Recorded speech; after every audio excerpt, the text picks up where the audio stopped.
Hello guys, ഇത് ഞങ്ങളുടെ കുടുംബം എന്ന യൂട്യൂബ് ചാനലിലേക്ക് എല്ലാവർക്കും സ്വാഗതം. ഇന്ന് നമ്മൾ ഉണ്ടാക്കാൻ പോകുന്നത് ഒരു ബീട്രൂട്ട് കിച്ചടിയാണ്. അപ്പോൾ എളുപ്പത്തിൽ നല്ല ടേസ്റ്റി ആയിട്ടുള്ള ബീട്രൂട്ട് കിച്ചടി എങ്ങനെ ഉണ്ടാക്കണേ നോക്കാം.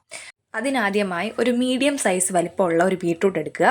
അത് നല്ല ക്യൂബ്സ് ആയിട്ട് കട്ട് ചെയ്ത് ഒരു പാത്രം വെള്ളം വെച്ച് അത് നന്നായിട്ട് വേവിക്കുക. വേവിക്കുന്ന സമയത്തിൽ കുറച്ച് അല്പം ഉപ്പ് നമുക്കതിലോട്ട് ഇടാം.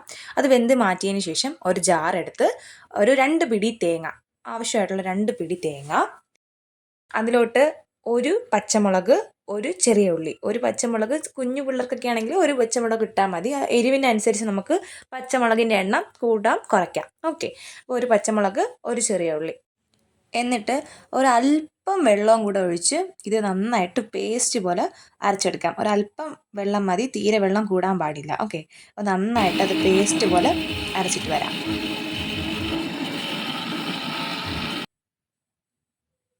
അപ്പോൾ നന്നായിട്ടിത് പേസ്റ്റ് പോലെ അരച്ചിട്ട് ആ ജാറിലോട്ട് നമ്മൾ നേരത്തെ വേവിച്ച് വെച്ച ബീട്രൂട്ട് എന്ത് ചെയ്യുക, അതിലോട്ട് ഇടുക.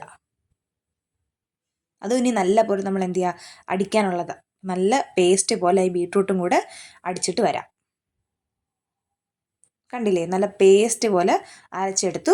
അത് നമുക്ക് നേരത്തെ വേവിച്ച് വെള്ളത്തിൻ്റെ ബാക്കിയിലുണ്ട്. ആ വെള്ളത്തിലോട്ട് നമുക്ക് ആ പാത്രത്തിലോട്ട് നമുക്ക് ആ കൂട്ട് മാറ്റാം. നല്ല എളുപ്പമാണ് ഇത് ഉണ്ടാക്കാൻ, അതുപോലെ നല്ല ടേസ്റ്റുമാണ്. വളരെ കുറച്ച് സാധനങ്ങൾ മാത്രം മതി. ആവശ്യത്തിന് വെള്ളവും കൂടെ ഒഴിച്ച് നന്നായിട്ടൊന്ന് മിക്സ് ചെയ്യാം. നമുക്കിന്ന് ഇതിനാവശ്യമായിട്ടുള്ള ഉപ്പ് ചേർക്കാം. നമ്മൾ ഓൾറെഡി ബീട്രൂട്ട് വേവിക്കാൻ നേരത്ത് കുറച്ച് ഉപ്പ് ചേർത്താണ് വേവിച്ചത്. അപ്പം അതും കൂടെ നോക്കി വേണം ഇപ്പം ഉപ്പ് ചേർക്കാനായിട്ടുള്ളത്. സോ അതും കൂടെ ചേർത്ത് നന്നായിട്ട് മിക്സ് ചെയ്ത് നമുക്കിത് ഒരു നന്നായിട്ട് വെട്ടി തിളയ്ക്കേണ്ട, എന്നാലും ഒന്ന് ഒന്ന് വരുന്ന വരെ നമുക്കൊന്ന് വേവിക്കാം. ഓക്കെ,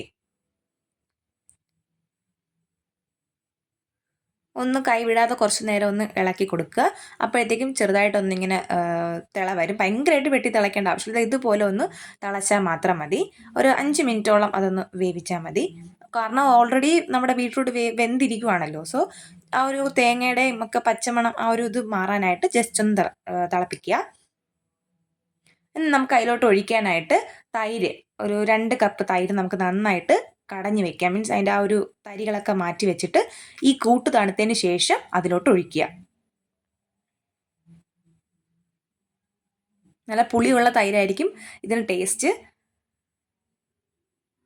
നന്നായിട്ട് തൈരൊഴിച്ച് മിക്സ് ചെയ്യുക.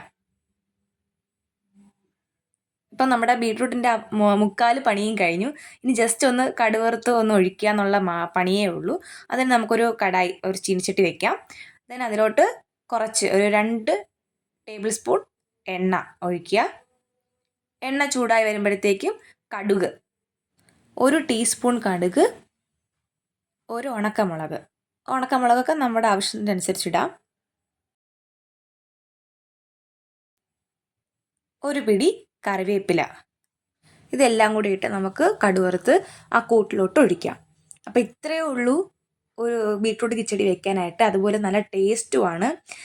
തൈരിൻ്റെ പുളിപ്പും ബീട്രൂട്ടിൻ്റെ ചെറിയ മധുരവും.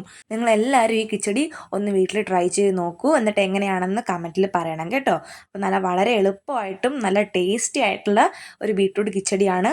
അപ്പം നമുക്ക് ചോറിന് ഈ ഒരു കിച്ചടിയും ഒരു ഒഴിച്ചു കൂട്ടാനും മാത്രം മതി. നമുക്ക് അത്രയും ചോറ് നമുക്ക് തിന്നാൻ പറ്റും. അപ്പം എല്ലാവരും ഒന്ന് ട്രൈ ചെയ്ത് നോക്കുക. അതോടൊപ്പം നമ്മുടെ ചാനലും കൂടെ സബ്സ്ക്രൈബ് ചെയ്യണേ.